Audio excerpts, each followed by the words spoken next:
나합격 용접기능사 파트 3 용접재료의 챕터 1 용접재료 및 각종 금속 용접에 대해서 알아보도록 하겠습니다. 이 챕터 1에서는요 이 용접재료로 쓰이는 각종 금속에 대해서 그 종류에 대해서 분류를 해야 할 줄 알고요, 그 각각 금속마다 어떤 특징이 있는지, 그리고 FE, FE3C 자 상태도를 얼만큼 잘 아는지, 이런 것들이 잘 나옵니다. 이 용접 재료 이 파트 3에서는 이 60문제 중에 15문제 정도가 출제가 되는데요, 좀 지엽적인 문제들이 좀 나와서 굉장히 어려운데, 그런 문제를 한 두세 문제 정도를 포기하더라도 한 10문제에서 12문제를 목표로 공부하시면 되겠습니다. 자, 그럼 용접 재료 일반입니다. 자, 금속의 특성입니다. 일반적인 특성으로는 상온에서 고체 상태로 존재하고요, 단 수은을 제외하고입니다. 수은은 고체 상태가 아닌 액체로 상온에서 존재를 하고요, 결정 구조를 형성을 합니다. 이제 결정 구조가 굉장히 중요한데, 무슨 BCC라든지 FCC, HCP, 대표적으로 이렇게 세 가지 결정 구조를 나타내는데요, 이것은 다음 장에서 자세하게 설명드리도록 하고요. 자, 그리고 광택을 띠고요, 금속은요, 열과 전기를 잘 전달하는 도체입니다. 전기를 잘 전달한다는 뜻이겠죠. 그리고 연성과 전성이 우수하고요, 다른 물질보다 비중이 일반적으로 큽니다. 자, 이온화 경향이라는 것이 있습니다. 자, 얼마나 쉽게 이온화가 되느냐라는 뜻인데요, 요거 가끔 나오므로 좀 이온화 경향 순서를 알아두시면 되겠습니다. 자, 금속이 비금속과 구별되는 중요한 특성으로는요, 양도체라는 것이 중요하죠. 전기가 통한다는 뜻이죠. 반대의 의미로는 부도체가 있습니다. 전기가 통하지 않는 부도체. 이 사이에 있는 것이 반도체죠. 반도체 많이 들어보셨죠? 융점입니다. 자, 수은이 마이너스 38.4도로 가장 낮고요, 텅스텐이 3410도로 가장 높습니다. 융점이라고 하는 것은 다른 말로 녹는 점이 되겠습니다. 고체에서 액체로 될 때 녹는 점이 되겠고요. 죄송합니다.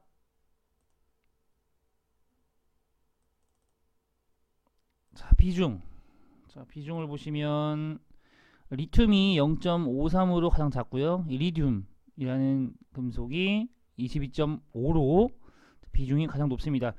자, 비중이라고 하면 가장 낮은 거, 높은 거 알아두시고요, 융점도 마찬가지로 가장 낮은 거, 높은 거만 알고 넘어가시면 됩니다. 참고 읽어보시고요. 경금속, 중금속으로 나눌 수가 있는데, 이것은 비중이 4.5 이하이냐 아니면 이상이냐에 따라서 경금속, 중금속으로 나눕니다. 경금속은 가벼운 금속이죠. 비중이 4.5 이하인 알루미늄, 마그네슘, 티타늄, 이런 것들이 경금속에 속하고요. 무거운 금속, 중금속은 구리, 철, 납, 니켈, 주석, 대부분의 금속이 중금속에 속합니다. 대부분이 중금속에 속하므로 경금속인 알루미늄, 마그네슘, 타이타늄, 그러니까 티타늄이죠. 요거만 외워두시면 되겠습니다. 자, 여기서 합금이 나오는데요. 자, 한 금속에 다른 금속 또는 비금속 원소를 첨가해서 얻은 금속성 물질로 구리 합금, 니켈 합금, 알루미늄 합금, 굉장히 많은 합금들이 있죠. 주성분이 구리라는 뜻이고요, 주성분이 니켈, 주성분이 알루미늄이라는 뜻입니다. 강도 및 경도가 증가되는 그런 영향을 주고요, 용융점이 보통은 내려갑니다. 보통 어떤 것을 섞으면 용융점이 내려간다고 보시면 되겠습니다. 그리고 경도는 증가하고요. 자, 용어 정리 잠깐 보시면, 여기 제가 처음에 챕터 1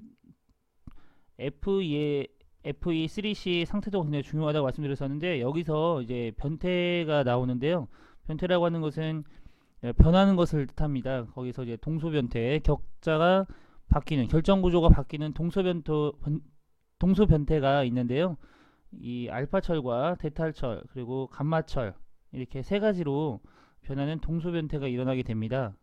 우선은 이렇게 알파철과 델타철, 감마철이 있다는 거 알아두시고요.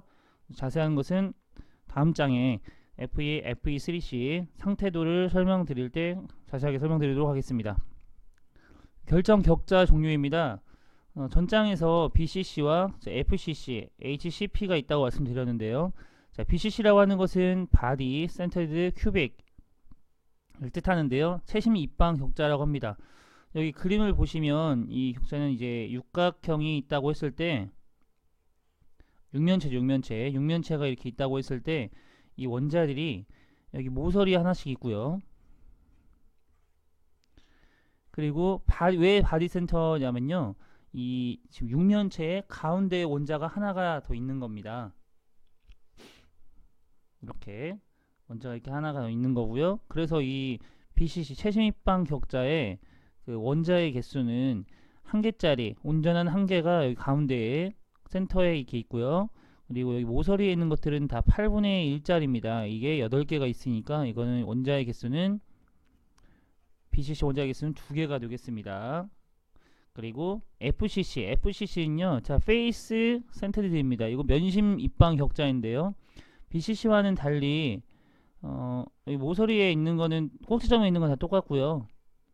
그 육면체 중앙에 있는 것이 아니라 각 육면의 면의 중앙에 하나씩 있습니다. 이것은 크기가 반원인데요. BCC와 같이 8분의 1짜리 꼭지점에 있는 8분의 1 이 8개가 있고요. 그리고 각 면바닥 반원이 있으니까요. 2분의 1 곱하기 6을 해서 계산해보면 4개가 되겠습니다. 그래서 BCC는 원자의 개수 2개가 되겠고요. 면심 입방 격자는 4개가 되겠습니다. 알아두시고요. 참고, 자, 비중도 보겠습니다. 자, 비중이라고 하는 것은 어떤 물질의 질량과 같은 부피를 가지는 표준 물질에 대한 질량의 비율인데요. 보통 비중이 높으면 무게가 나간다고 생각하시면 되겠습니다. 용융점은 자, 녹는 점이었죠. 전기 전도율은 전기가 흐른 정도를 뜻합니다. 자, 결정입니다. 결정 격자입니다. 자, 결정 격자별, 자, 금속을 보시겠습니다. 자, BCC와 자, FCC, HCP가 있다고 말씀드렸었고요. 자, ACP라는 것은 이 그림이 전장에서 빠져 있었는데, 자, 이 육각형입니다. 이 윗면이. 자, 윗면이 육각형이고요. 자, 이렇게 되어 있는데, 그래서 이게 헥사고널이라고 해서 자, 육각형을 뜻합니다. 조밀 육방격자. 자, 채심 입방격자 BCC에 속하는 것은 자, 알파철, 그리고 델타철이죠. 그리고 리튬, 크로뮴, 몰리브덴 이런 거 있고요. 자, 면심 입방격자에서는 자, 감마철, 알루미늄, 그리고 금, 그리고 구리, 니켈 등이 있습니다. 이 FCC는 특히 전연성이 좋습니다. 조밀 육방격자는 자, 대표적으로 마그네슘, 아연, 코발트가 있습니다. 기계적 성질을 뜻하는 용어인데요. 기계적 성질을 뜻하는 용어는 그 강도, 경도, 인성, 취성, 연성, 전성 등이 있는데요. 이 강도라고 하는 것은 재료에 작용한 힘에 대해서 외력에 대해서 파괴되지 않고 견딜 수 있는 정도를 뜻합니다. 종류로는 뭐 인장 강도라든지 압축 강도, 굽힘 강도, 전당 강도, 비트림 강도 등이 있겠고요. 경도는요, 강도와는 조금 다른 의미인데요. 재료의 표면이 외력에 저항하는 성질로 어떤 A를 B에 긁었을 때 긁히는 쪽이 경도가 낮다고 보시면 되겠습니다. 이것도 마찬가지로 재료의 단단한 정도를 나타내는 수치인데요. 강도와는 조금 다른 개념이 되겠습니다. 자, 인성 같은 경우에는요, 충격, 굽힘, 비틀림, 외력이 작용했을 때 파괴되지 않고 견디는 성질로요, 질긴 성질을 뜻합니다. 질긴 성질.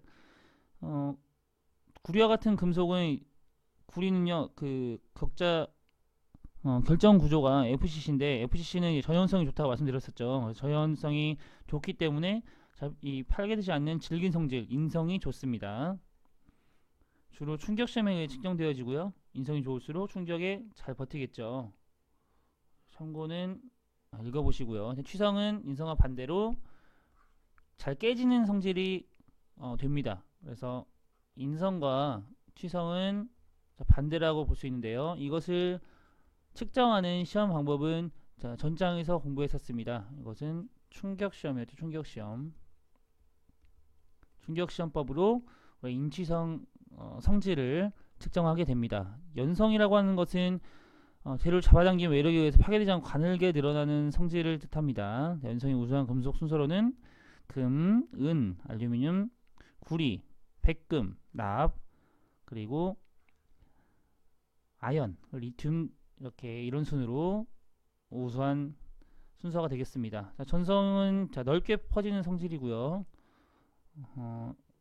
이것 또한 연성이 우수한 금속 순서와 거의 동일합니다.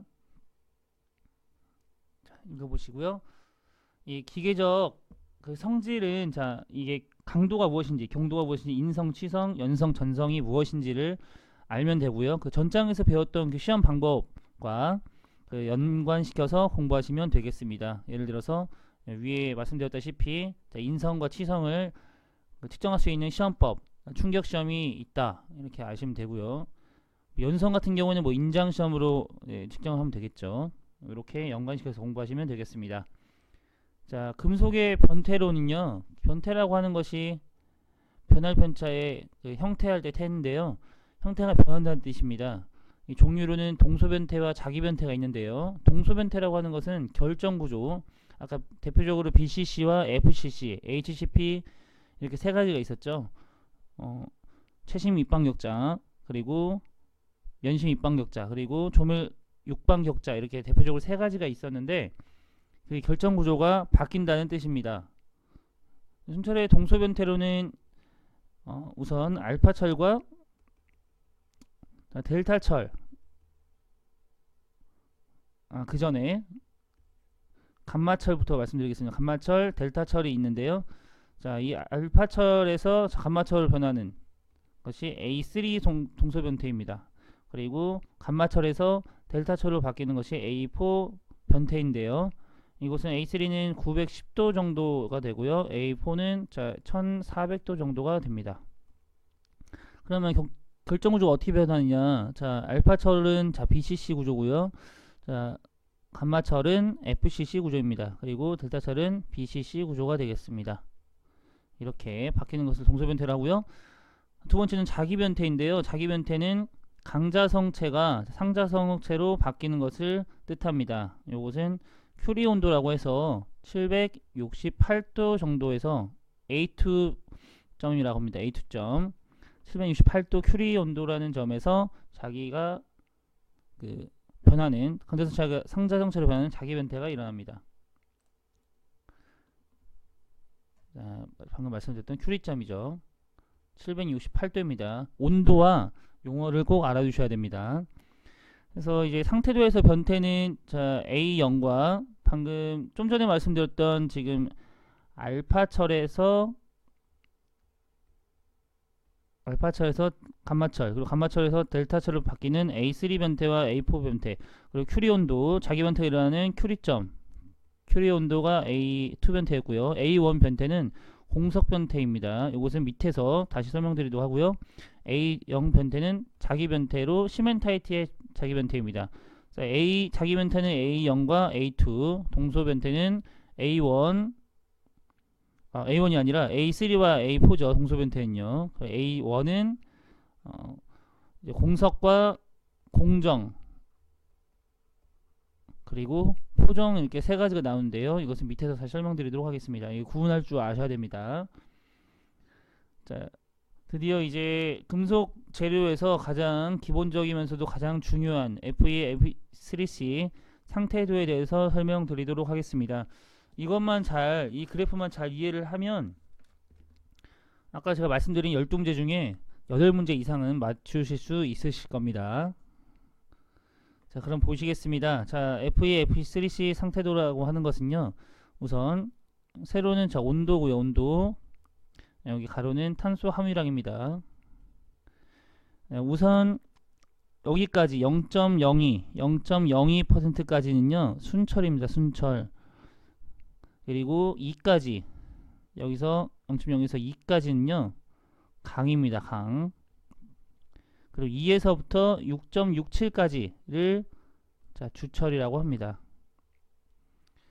그리고 여기가 알파철이 되겠고요. 그리고 여기가 알파철 플러스 감마철이 되겠습니다. 그리고 이 구간이 감마철이고요. 감마철 플러스 델타철이 되겠고요. 여기는 델타철이 되겠습니다. 그리고 이 부분은 델타철 플러스 용액이 되겠고요. 이것도 용액이 되겠습니다. 여기는 이 부분들은 다 자, 알파철 플러스 Fe3C가 되겠고요. 이 부분 다 감마철 플러스 Fe3C가 되겠습니다. 자, 이 부분은 감마철 플러스 용액이 되겠네요. 자, 이 Fe3C에서는 자, 색깔을 조금 바꿔서 표시를 하도록 하겠습니다. 이 세 부분에서 반응이 일어나는데요. 그 반응은 공석 반응과 공정 반응, 포정 반응이라고 합니다. 공석 반응이라고 하는 것은 A 고용체에서, 그러니까 고체에서 고체와 고체가 나오는 거죠. 한 종류의 고체에서 두 종류의 고체가 동시에 생기는 현상. 이 공석 반응에서는 1번이라고 표시하겠습니다. 공석 반응. 공석 반응에서는요. 고체에서 고체와 고체가 나온다고 했습니다. 여기서는 지금 제가 조성을 말씀드렸죠. 이 부분에서는요. 감마 처리. 지금 감마 처리죠. 이것을 온도를 낮추게 되면 감마 처리 이 알파철과 시멘타이트 Fe3C로 바뀌게 됩니다. 조성은 이게 지금 0.8%죠. 0.8% 0.8% 탄수화물이랑과 그리고 0.02 그리고 이거는 6.67이 되겠습니다. 그리고 공정 반응 같은 경우는요. 자, 액체에서 두 개의 고체가 나오는 것입니다. 이 부분이죠. 지금 이 부분은 이렇게 쭉 내려가시면 됩니다. 자, 이 용액에서 어떤 게 나오죠? 이건 4.3%네요. 탄수화물량이. 그리고 여기서 뭐가 나오죠? 이게 나오겠죠, 이게. 그러니까 감마철 플러스 Fe3C가 되겠습니다. 세 번째로 포정 반응입니다. 포정 반응이라고 하는 것은 이 부분인데요. 이 부분. 자, 이 부분은 자, 그대로 여기입니다. 여기. 지금 델타철과 자, 용액이 만나서 여기 밑에 뭐죠? 이 부분 감마철이죠. 자, 감마철입니다. 이렇게 그래서 조성만 아시면 공석 반응, 공정 반응, 포정 반응 어렵지 않게 아실 수가 있습니다. 이렇게 세 개의 반응이 나오고요. 이 반응이 일어나는 온도가 중요합니다. 여기 공석 반응 몇 도였죠? 여기가 A1입니다. A1 723도고요. 공정 반응은 여기가 1148도 정도 됩니다. 책마다 다르긴 한데 이 정도라고 아시면 됩니다. 자, 포정 반응은 자, 이 정도가 되는데요. 1405도 정도가 되겠습니다. 자, 이 정도 아시면 자, 문제 푸는 데는 이상이 없습니다. 두 번째, 탄소관 저하분광의 용접 및 재료입니다. 자, 파면에 따라서 회선철, 반선철, 백선철 용도에 따라서 제강요선철, 주물요선철 이렇게 나누게 되고요. 제조법에 따라서 제강 방법은 전로강, 평로강, 전기로강 이런 것들은 다 읽어만 보시고요. 요거는 시험에 잘 나옵니다. 탈산도에 따라서 림드강, 세미킬드강, 킬드강, 캡트강 있는데요. 이 부분이 좀 잘 나옵니다. 기출했던 것입니다. 다른 것들은 그냥 읽고 넘어가시면 되겠습니다. 용도에 따른 분류에서도 구조용강, 공구용강, 특수 용도용 강이 있는데 이런 것들은 다 읽어보시면 되겠고요. 넘어가도록 하겠습니다. 방금 전장에서 말씀드렸다시피 이 탈산에 따른 강계의 종류가 잘 나오는데요. 자, 킬드강 우선. 킬드강이라고 하는 것은 자, 탈산제를 첨가해서 완전히 탈산한 강입니다. 림드강 같은 경우에는 탈산 및 기타 가스 처리가 불충분한 상태에 용광을 그대로 주형에 주입한 응고고요. 그러니까 탈산이 없는 거죠. 세미킬드강은요, 킬드강과 림드강 중간 정도로 탈산을 시킨 것을 세미킬드강이라고 합니다. 그리고 림드강에서 그 리밍작용을 억제하려고 뚜껑을 띄워서 응고한 것, 그러니까 림드강과 비슷하지만 좀 리밍작용을 억제하려는 그런 작용을 하는 그 캡트강이 되겠습니다. 캡트강. 보통 기출은 뭐 완전 탈산한 강, 뭐 킬드강, 중간 정도 탈산한 강, 세미킬드강에 대해서 자주 기출이 됐었습니다. 순철의 상태 변화 요거 동서 변태가 있었는데요. 전장에서 다 설명을 드렸기 때문에 이것은 그림만 참고하시고 자, 넘어가도록 하겠습니다. 자, 알파철은 자, BCC였죠. BCC. 그리고 910도까지. 그리고 이제 910도에서 자, 감마철로 동서 변태가 일어나고요. FCC 결정 구조였죠. 그리고 1400도. 1400도에서 예, 델타철로 그 동서 변태가 일어났었습니다. 이것도 델타철은 BCC였습니다. 여기 저자 어드바이스에 아까 전장에서 했던 포정 반응과 공정 반응, 자 공석 반응을 자 온도와 조성 이런 것들로 잘 정리해 놨으니까요. 꼭 짚고 넘어가시기 바랍니다. 자기 변태입니다. 자기 변태도 그 전장에서 설명을 했기 때문에 짚고만 넘어가겠습니다. 자 강자성이 이제 상자성으로 바뀌는 그 변태죠. 그 A2 자기 변태고요. 큐리 768도 부근 큐리점이라고 합니다. 네, 요것들 좀 철탄소 외평형 상태도 위에 요것도 자세하게 나와 있는 거니까요. 요거 꼭 이거는 그래프를 보시고 꼭 그 어느 정도 이 지금 그래프를 그려 보실 줄 아셔야 됩니다. 이 직접 그려 보시고 어느 부분 조성이 어떻게 되는지 탄수화물량이 어떻게 되는지 보시면 어렵지 않게 이거 관련된 문제는 다 풀어보실 수 있을 거예요. 요거는 보통 대학교에 가도 금속 관련된 대학교를 가도 이 뭐 고등학교도 마찬가지입니다. 기계과 뭐 금속 관련된 그런 과에 가면 자 FE3C 이 상태도는 무조건 이거는 주관식으로 교수님들이나 선생님들이 내는 그런 문제입니다. 그만큼 이 그래프만 알고 있으면 알 수 있는 것도 굉장히 많기 때문에요. 파생되는 것들이 많기 때문에 이거는 꼭 직접 그려보고 알 수 있도록 합시다. 이 용접 기능사 외에도 금속재료 기능사 그리고 열처리 기능사에도 자주 나오는 내용이고요. 그리고 기계재료 같은 경우에서는 또 다른 기계 관련된 자격증에서도 다 나오는 그 내용이기 때문에 이것은 이번에 공부해 두시면 다른 자격증 취득하실 때도 분명히 도움이 될 겁니다. 참고 부분에서 이것만 좀 짚고 넘어가도록 하겠습니다. 그 강자성체 종류 있는데요. 강자성체 종류로는 철, 니켈, 코발트 이 세 가지가 있다는 거 알고 넘어가시면 되겠습니다. 자주 기출됐던 내용입니다.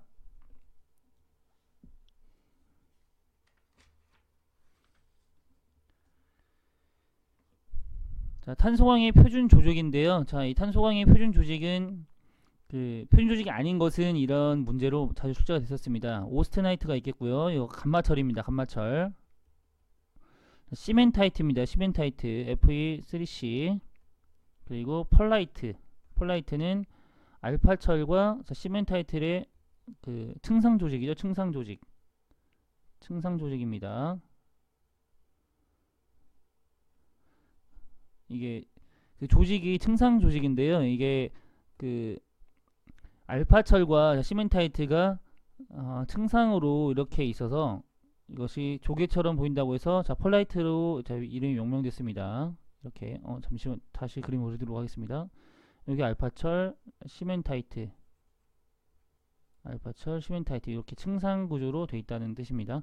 그리고 알파철인 페라이트 이게 표준 조직이 되어 있고요. 뭐 보통 보기로 뭐 소르바이트라든지 트루스타이트라든지 이런 것들이 나오게 되는데 이곳은 뭐 띄임했을 때 템퍼링 했을 때 나오는 조직들 그 냉각했을 때 나오는 그런 조직들이 되겠습니다. 표준 조직은 오스나이트, 시멘타이트, 펄라이트, 페라이트가 있겠습니다. 자, 탄소광의 용접인데요. 자, 저탄소광은 보통 0.3% 탄소를 함유한 이하 정도를 타면 그 강이 되겠고요. 자, 그냥 탄소광은 중탄소광은 0.3에서 5, 그 다음에 고탄소광은 0.5에서 1.3% 함유한 강을 뜻합니다. 저탄소광의 용접은요, 그 탄소가 별로 없기 때문에 비교적 쉽고 종료에도 제한이 별로 없습니다. 그래서 판두께 25mm까지는 예열이 필요 없고요. 또 탄소광의 용접에서는 중탄소광의 용접에서는요, 저온 균열이 발생할 위험이 좀 커지게 됩니다. 그래서 100도에서 200도 정도로 예열을 실시할 필요가 있습니다. 그러니까 탄소 함유량이 높아지면 높아질수록 예열을 좀 높은 온도에서 예열을 해준다고 생각하시면 되겠습니다. 고탄소 강도 200도 이상의 예열이 필요하고요. 직후에 650도, 이거는 후 열 처리도 필요한 경우가 되겠습니다. 그러니까 탄소가 높아지면 높아질수록 예열과 후열을 적절하게 해줘야겠습니다. 다음은 주철 주강의 용접 및 재료입니다. 자, 주철이라고 하는 것은 탄소 함유량이 2에서 6.67인 철 합금인데요. 규소, 망가니즈, 인, 황 등을 함유하고 있는 합금입니다. 이것은 우선 주철은 요융점이 낮습니다. 그렇기 때문에 주조성이 굉장히 좋고요. 주조성이라고 하는 것은 우선 잘 녹아야겠죠. 그러니까 빨리 잘 녹아야기 때문에 융점이 낮아야 된다는 거, 이거 연관시켜서 공부하시면 되고요. 주조성이 좋기 때문에 복잡한 형상도 쉽게 주조가 가능하고 값이 저렴합니다. 근데 이것은 지금 탄소 함유량이 강보다 높기 때문에 탄소가 함수량 함유량이 높으면 취성이 높습니다. 깨지기 쉽다는 거죠. 그래서 소성 변형이 어렵습니다. 주철 성장의 원인이 이렇게 종종 나오는데요. 한번 읽어보시면 되겠고요. 주철의 성질로는 이렇게 탄소가 많으니까 취성이 생긴다는 가장 큰 특징이 있고요. 주철은 염산, 질산의 산에 약한데 알칼리는 강합니다. 내시성이 좋고요. 기계적 성질은 흑연의 모양과 분포 등에 의해서 크게 영향을 받습니다. 이 흑연이 안 좋은 걸로 생각하시면 되는데요. 이 흑연이 많으면 많을수록, 양이 많으면 많을수록 기계적 성질은 떨어집니다. 주철은 600도 이상 온도에서 가열과 냉각을 반복하게 되면 부피가 증가해서 파열되게 됩니다. 일반적으로 그래서 주조성이 좋기 때문에 고온에서 우수하고 하기 때문에 자동차 내연기관 실린더나 라이너, 피솔, 링 등의 재료로 많이 사용이 됩니다. 주조성이 되게 좋죠. 주철은요. 그리고 감쇄등도 있습니다. 특히 회주철인데요.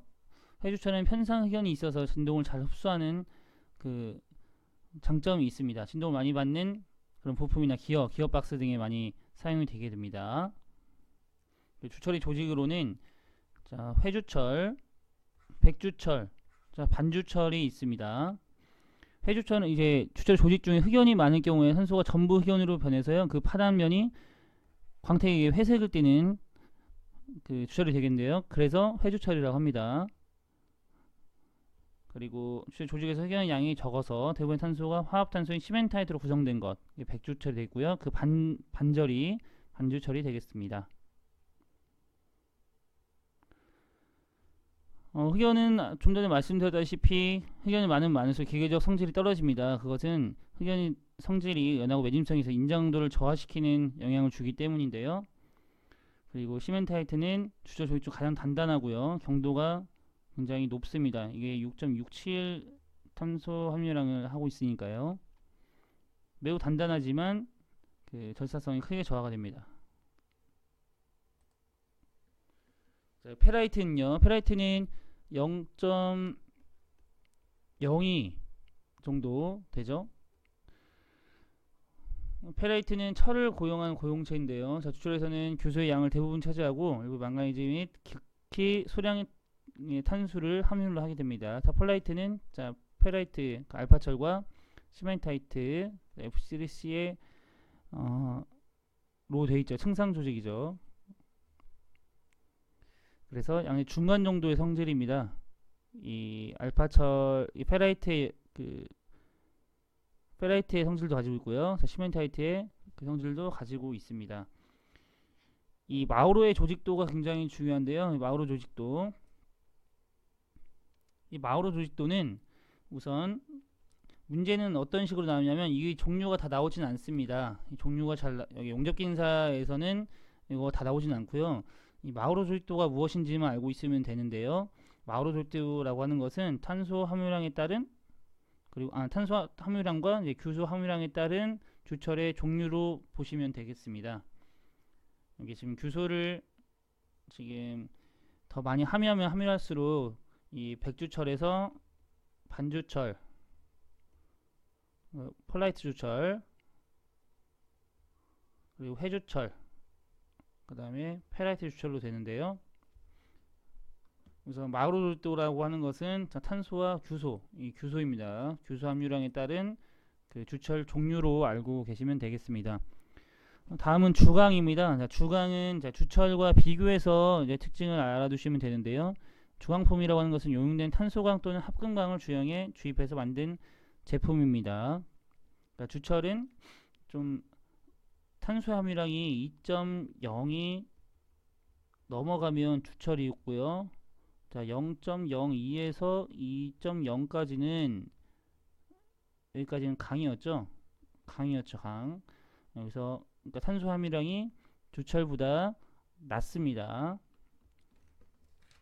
주강은 모양이 크고 복잡해서 단조가 곤란하거나 주철 주문보다 강도가 큰 기계 재료에 사용을 하고요. 주철에 비해서 온도가 높기 때문에 주조하기 어렵고 고비용입니다. 이것은 다르게 생각하면 주철은 용융 온도가 낮았었죠. 용융 온도가 낮아서 쉽게 녹일 수 있기 때문에 주조성이 좋았었죠. 이것은 그 주철에 비해서 주강은요, 용융 온도가 높기 때문에 주조하기가 어렵고 고비용입니다. 이게 뭔가 용융 온도가 높아서 더 높은 온도를 더 해야 한다면, 설치비가 발생을 한다면 더 많은 비용이 들겠죠. 자, 합금강입니다. 합금강은요, 내식 내열용 뭐 이렇게 용도에 따라서 나눌 수가 있는데, 내식강이 중요합니다. 스테인리스 강의 종류가 굉장히 중요하고요. 스테인리스 강의 종류 이 정도 나오는데요. 문제가 나오는 것은 스테인리스 강의 종류가 아닌 것. 그러니까 스테인리스 강의 4가지 종류를 알아야겠죠. 그리고 18-18 스테인리스 강 표준 조성. 요것을 알아두셔야 됩니다. 우선 페라이트계 스테인리스 강이 있고요. 이건 철에다가 크롬을 섞은 거고요.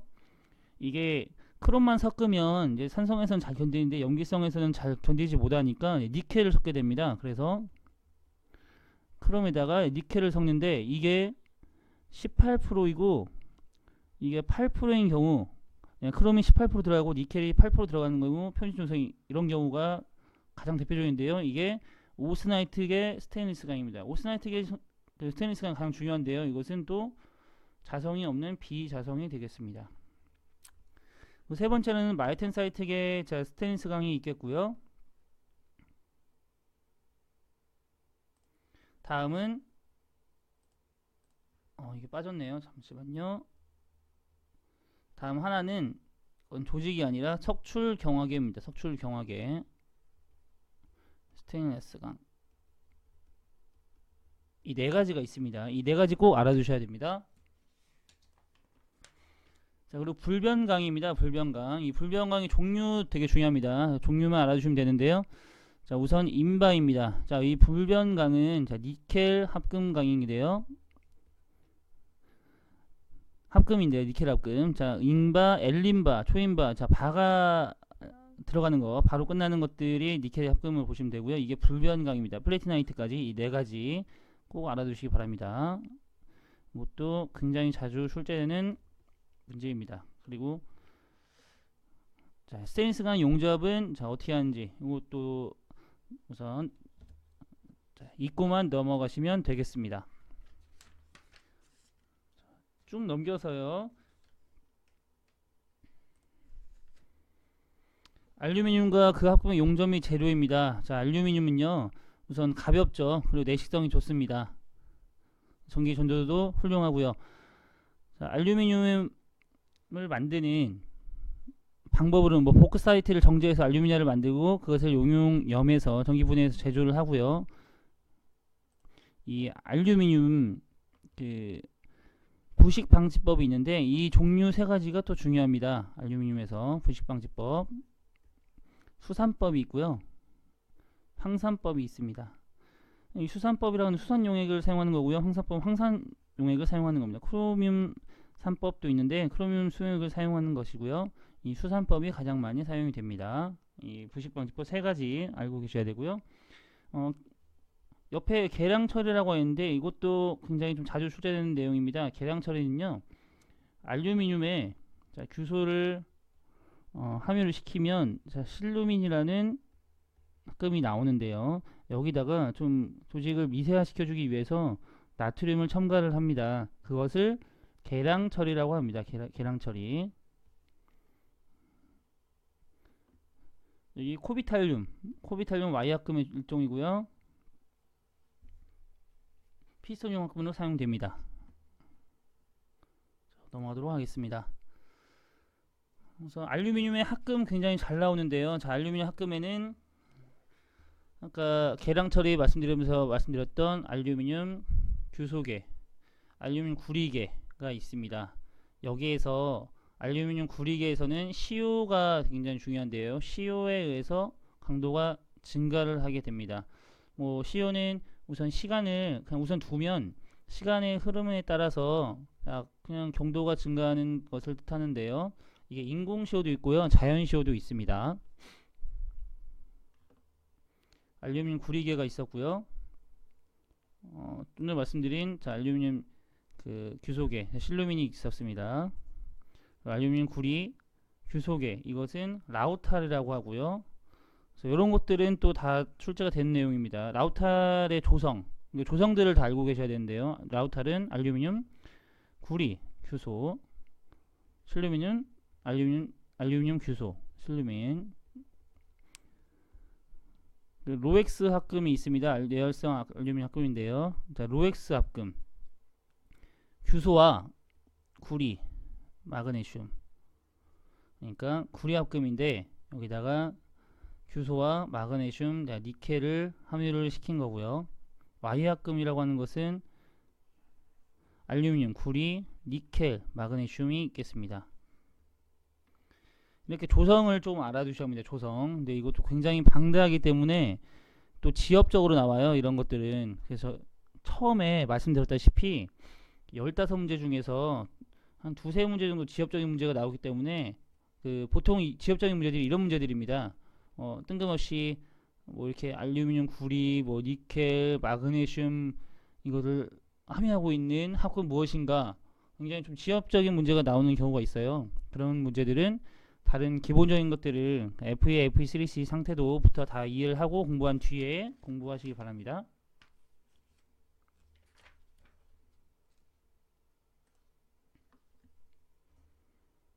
자, 가공용 알루미늄 합금입니다. 이 부분도 굉장히 잘 나오는데요. 두랄루민만 아시면 되겠습니다. 두랄루민의 조성, 알루미늄, 구리, 마그네슘 이렇게 조성이 되어 있다는 거 알아두시면 되겠습니다. 우선 제가 이렇게 자세하게 더 설명 안 드리는 거든요. 자, 용접기능사에서는 우선 두랄루민에 대한 조성에 대한 내용만 거의 잘 나오고요. 그리고 나머지 것들은 금속재료 시험 기능사나 열처리 기능사 공부하시는 분들은 다 읽고 공부하시기 바랍니다. 용접기능사, 특수용접기능사에서는 이 정도까지만 나오기 때문에 이 정도까지만 말씀드리고 넘어가도록 하겠습니다. 내시성 알루미늄 합금에는 하이드로날륨, 알민, 알드리, 알클레드가 있는데요. 이런 것들이 굉장히 지엽적인 문제죠. 하지만 시간이 있으실 때 이렇게 그냥 하이드로날륨은 알루미늄 마그네슘계 합금이구나, 알민은 알루미늄 망간계구나, 알드리는 알루미늄 마그네슘 규소계구나, 알클레드는 정의가 두랄루민은 알구만데요. 알루미늄 구리, 마그네슘 합금인데 내시성을 이제 향상시키기 위해서 순수 알루미늄 또는 알루미늄 합금을 피복한 것을 알클레드라고 합니다. 이 정의를 알고 계시면 되겠습니다. 자, 넘어가도록 하겠습니다. 자, 알루미늄 합금과 그 합금의 피복 아크 용접봉, 직류 역긍성을 이제 전원으로 사용을 하고요. 그리고 불활성 가스 텅스텐 아크 용접봉으로는 이제 실내그 제어가 필요 없고 예열이 필요하지 않다는 거. 자, 구리 합금의 용접 및 재료로는 쭉 읽어보시면 되겠습니다. 이제 시험에 잘 나오진 내용이 아니기 때문에 쭉 넘어가도록 하고요. 여기까지 다 읽어보시면 되겠습니다. 자, 여기 핵심 키 먼저 보시겠습니다. 133페이지에 핵심 키. 탈아연 부식 방지법. 탈아연 부식 방지법. 그리고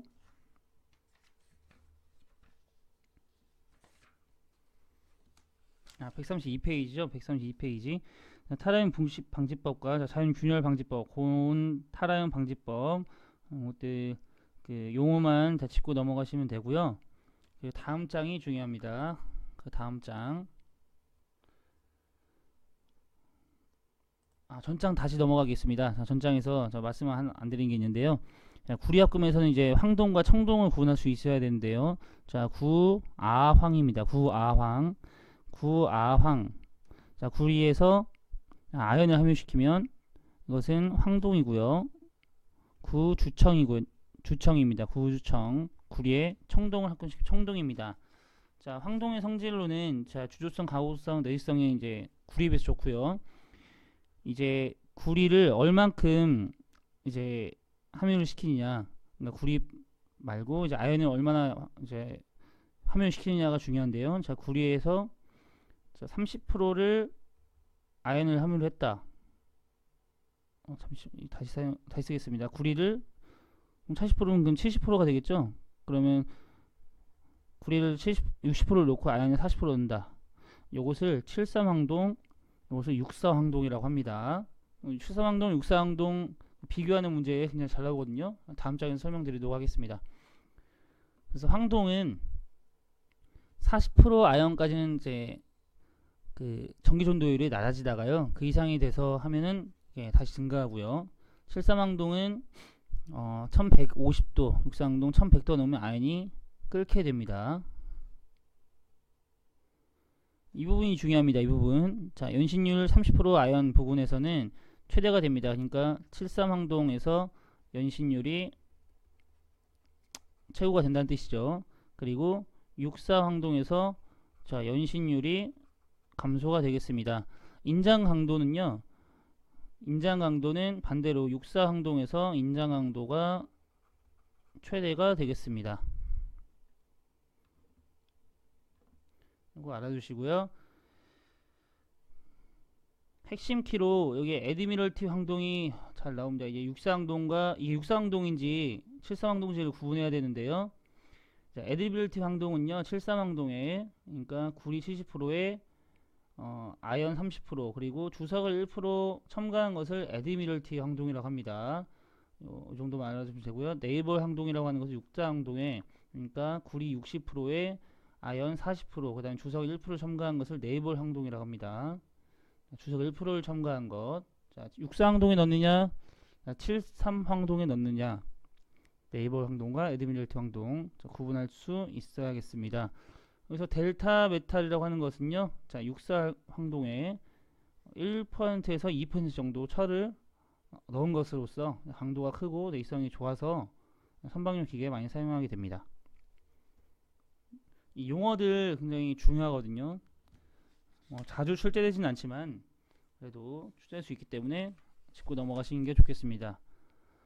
이제 황동의 종류로는요, 아까 좀 전에 말씀드렸다시피 73황동과 64황동 그리고 톤백으로 볼 수가 있는데요. 톤백은요, 아연이 5에서 20% 정도 들어갑니다. 그리고 이 톤백은 굉장히 색깔이 아름다워서요, 우리 10원짜리 동전 있죠? 그렇게 장식용품이나 동전 이런 것들에서 많이 사용이 됩니다. 동전, 코이닝 등에 쉽기 때문에 메달 등에 사용이 되고요.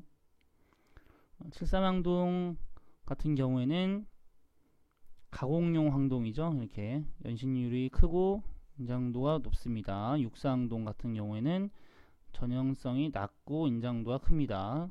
73황동에 비해서요. 이 두 개의 차이점을 알아두시면 되겠습니다.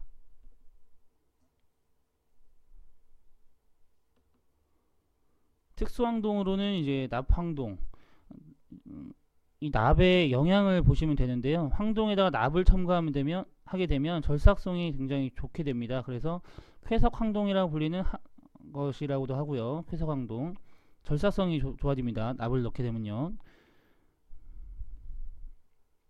그 주석 황동은 왜 중요하냐면 이게 아까 이 용어가 중요하다고 말씀드렸었죠. 육사황동에 주석을 넣으면 네이버 황동, 육사황동이었죠. 칠사황동에 주석을 넣으면 에드미럴티 황동이라고 하는데요. 이 용어를 꼭 알고 계셔야 됩니다.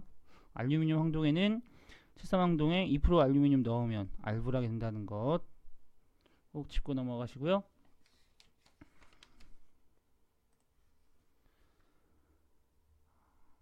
다음은 청동입니다. 청동은 구리에 주석을 첨가시킨 거죠. 주석 청동이라고도 합니다. 청동 뭐 이렇게 쭉 넘어가시고요. 읽어보시고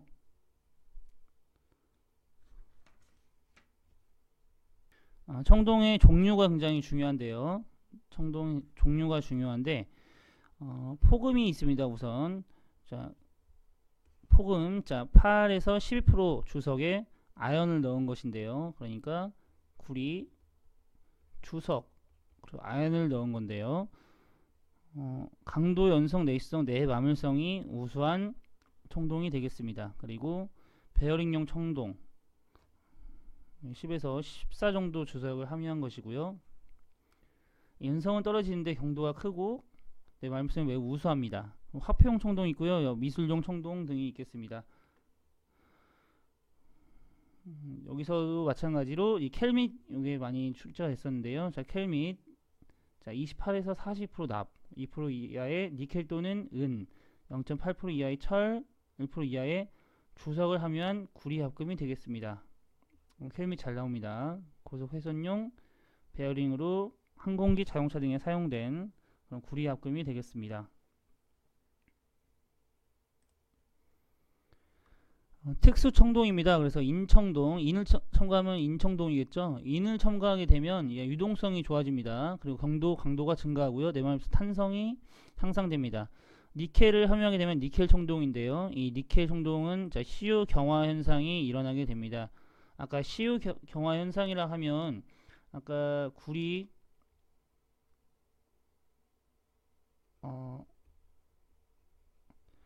알루미늄, 구리, 마그네슘을 이제 함유한 이 두랄루민 합금에서 시유 경화 현상이 일어났었는데요. 이것도 마찬가지 니켈 청동도 마찬가지로 시유 경화 현상에서 시유 경화가 일어나죠. 공 강도가 높아지고 내마물성, 내시성도 양호해집니다. 자, 알루미늄 청동은 이제 알루미늄을 이제 12% 이하의 알루미늄을 첨가한 건데요. 주유성, 가공성, 용접성은 나쁩니다. 하지만 내시성, 내열성, 내마물성 이 이제 황동 또는 다른 청동에 비해서 우수하다는 이제 그런 장점이 있는데요. 그래서 규소 청동, 망가니즈 청동, 베를린 청동까지 잊고 넘어가시면 되겠습니다. 여기 지금 구리합금에서는 이 황동에서 그리고 청동에서 종류가 있었는데요. 자, 황동은 구리와 아연을 함유시킨 거, 구리에 주석을 함유시킨 청동이라는 거. 황동에서는 육사황동이 있었고요. 칠삼황동이 있었습니다. 그리고 칠삼황동에 여기다가 이제 주석을 함유시키면 이제 뭐 네이벌 황동이 되고 에드미럴티 황동이 된다. 뭐 이 정도. 그리고 또 톰백이라는 게 있어요. 톰백 5에서 20% 정도의 아연을 함유시킨 동전이나 이런 것들이 많이 쓰이는 그 색깔이 굉장히 이쁘게 나와서 아름답게 나와서 코이닝이 쉽고 동전이나 메탈에 많이 사용되는 그런 황동이 있었습니다. 자, 청동 같은 경우에는 폭음이라든지 인청동, 그 다음에 니켈 청동 이런 것들이 있었고요. 이 정도 기억하시면 되겠습니다. 자, 구리 및 구리 합금의 용접 여기서 다 보통 직류 역극성을 쓰기 때문에 이것들은 뭐 읽고 넘어가시면 되겠습니다. 쭉 넘어가셔서요. 자, 비철금속과 그 합금의 용접 및 재료입니다. 니켈이 있고요. 니켈은 면심 입방 격자입니다. 면심 입방 격자 FCC죠. 자, 페이스 센터드 큐빅. 기계적 성질로는 인성이 풍부하고요. 열감 및 냉각 가공이 가능합니다. 내열성이 우수하고요. 내식성이 강하고요.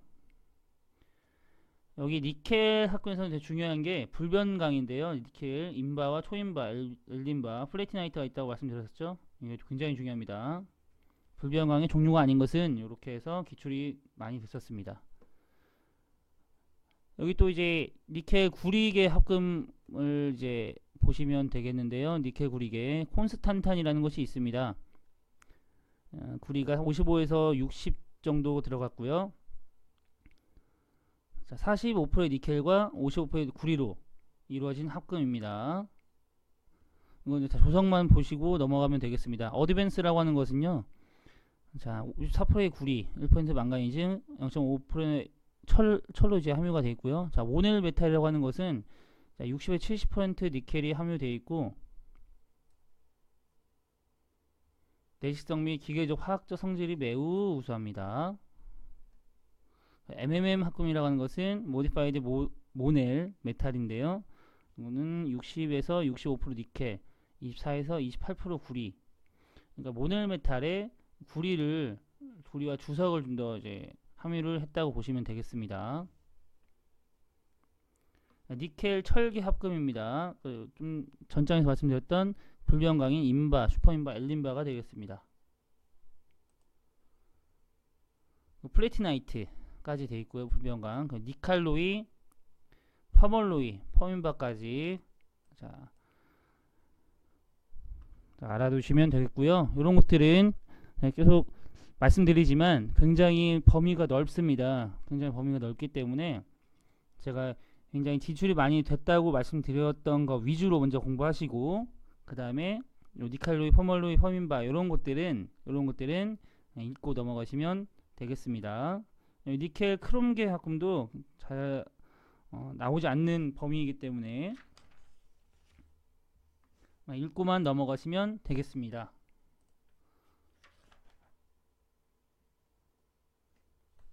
네, 아연과 아연 합금도 자 읽어보시고요. 주석과 주석 합금도 스킵하도록 하겠습니다. 자, 바로 개념 잡기 문제 풀어보도록 하겠습니다. 자, 주요 성분이 니켈, 철 합금인 불변강의 종류가 아닌 것. 자, 불변강의 종류로는 이제 바로 끝나는 거였죠. 바로. 자, 인바, 엘린바, 그리고 플래티나이트가 있었죠. 플래티나이트. 이 모넬 메탈은 뭐였죠? 모넬 메탈. 이거는 니켈 구리 합금이었습니다. 답은 2번이 되겠고요. 페라이트계, 스테인리스강의 특징이 아닌 것. 네, 페라이트계의 특징은요. 자, 표면이 연마된 것은 공기나 물에 부식되지 않습니다. 질산에는 침식되나 연산에는 침식되지 않는다. 이 뜻이 우선 스테인리스강에서는 철에서 내식성을 증가시키기 위해 크롬을 넣습니다. 그런데 이 크롬을 넣는 것은 이제 산성에서나 그 염기성에서 둘 다 이제 강하지 않기 때문에 그 염기성이 약한 것을 보완하기 위해서 여기서 니켈을 넣게 되는데요. 이 페라이트계 스테인리스강은 이 니켈을 함유하지 않습니다. 크롬만 함유를 하는 거죠. 그래서 이것은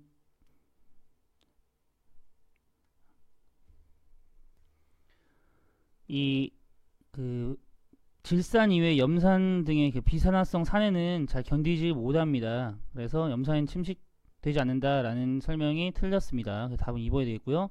자, 오스나이트계라고 하는 것은 철에 크롬과 니켈까지 함유를 했습니다. 자, 내산성이 더 오스나이트가 이제 페라이트계보다 더 높겠고요. 그래서 이제 오스나이트계에 비해서 내산성이 낮다는 설명이 맞습니다.